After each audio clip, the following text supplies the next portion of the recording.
नमस्कार। आज हम भू राजनीति से जुड़े एक ऐसे मुद्दे को डिकोड करने वाले हैं जो इस वक्त पूरी दुनिया का ध्यान खींच रहा है। आज के इस विश्लेषण में हम एक बेहद जटिल और तेजी से बदलती हुई स्थिति को समझेंगे। देखिए, विषय काफी गंभीर है। एक तरफ शांति के लिए कूटनीतिक प्रयास चल रहे हैं और ठीक उसी समय सैन्य हमले भी हो रहे हैं। है ना अजीब? तो चलिए, बिना किसी देरी के इस पूरे विरोधाभास को समझना शुरू करते हैं। अब जरा इस स्थिति के मुख्य तनाव पर गौर कीजिए। रिपोर्ट्स बता रही हैं कि एक तरफ बेहद नाजुक कूटनीतिक बातचीत चल रही है और ठीक उसी समय प्रत्यक्ष सैन्य कार्रवाई यानी काइनेटिक मिलिट्री एक्शन भी हो रहा है। इतिहास में ऐसा बहुत कम देखने को मिलता है जब शांति वार्ता की मेज और युद्ध का मैदान दोनों एक ही समय पर इतने सक्रिय हों। आमतौर पर बातचीत के दौरान एक ठहराव होता है, लेकिन यहाँ टकराव और बातचीत दोनों साथ साथ चल रहे हैं। ये किसी सामान्य कूटनीतिक स्थिति से बिल्कुल अलग है। भाग 1, रक्षात्मक हमले। हाल ही में जो ब्रेकिंग रिपोर्ट्स आई हैं, उनके मुताबिक संयुक्त राज्य अमेरिका ने दक्षिणी ईरान में सैन्य कार्रवाई की है। अमेरिकी प्रशासन इन कार्रवाइयों को साफ तौर पर रक्षात्मक हमले या डिफेंसिव स्ट्राइक्स का नाम दे रहा है।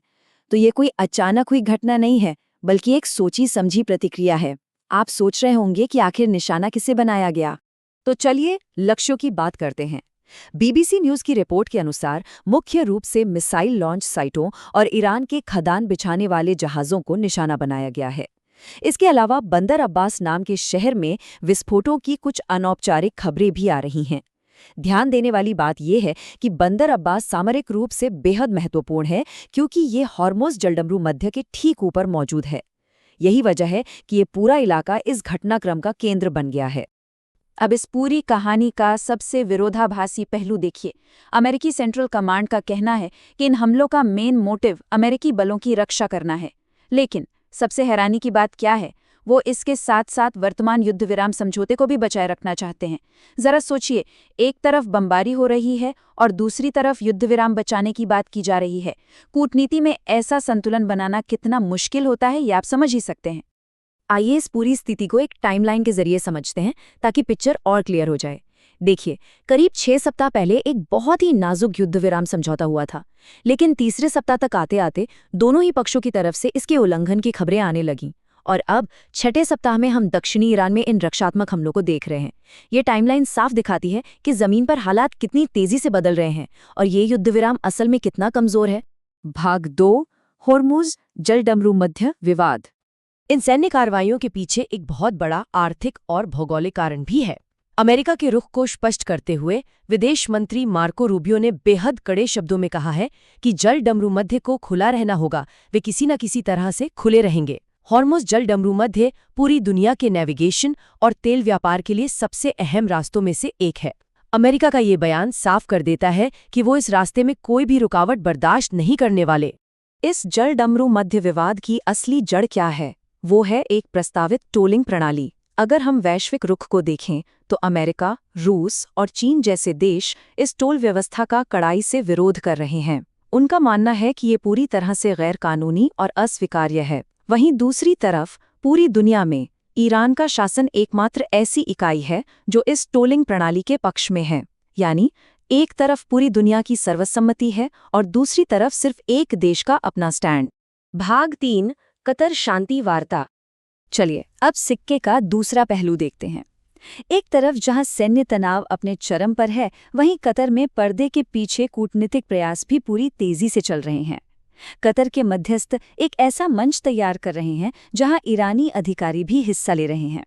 इन वार्ताओं का एक ही लक्ष्य है, किसी भी तरह बातचीत के जरिए इस संघर्ष को खत्म करने का रास्ता निकालना। ये दिखाता है कि कूटनीति के दरवाजे अभी पूरी तरह से बंद नहीं हुए हैं। लेकिन क्या इस बातचीत को लेकर अमेरिका का रुख एकदम क्लियर है? जी नहीं। अमेरिकी प्रशासन की तरफ से काफी मिक्स्ड सिग्नल आ रहे हैं। एक तरफ राष्ट्रपति डोनाल्ड ट्रंप ने कहा कि दोनों पक्ष समझौते के बेहद करीब हैं, लेकिन फिर कुछ ही देर बाद उन्होंने अपने वार्ताकारों से कहा कि वो अपना समय लें और जल्दबाजी न करें। वहीं दूसरी ओर विदेश मंत्री मार्को रूबियो ने पहले कहा कि एक दिन के अंदर डील हो सकती है, लेकिन बाद में उन्होंने अपना बयान बदलकर इसे कुछ दिनों का काम बता दिया। ये विरोधाभासी बयान इस पूरी कूटनीति को एक पहेली बना लेते हैं। भाग 4, राजनीतिक घड़ी। तो एक बड़ा सवाल ये उठता है कि इस समझौते के लिए इतनी बेकरारी आखिर है किसे? रिपोर्ट्स की माने तो सौदे को लेकर सबसे अधिक उत्सुकता अमेरिका की तरफ से दिखाई दे रही है।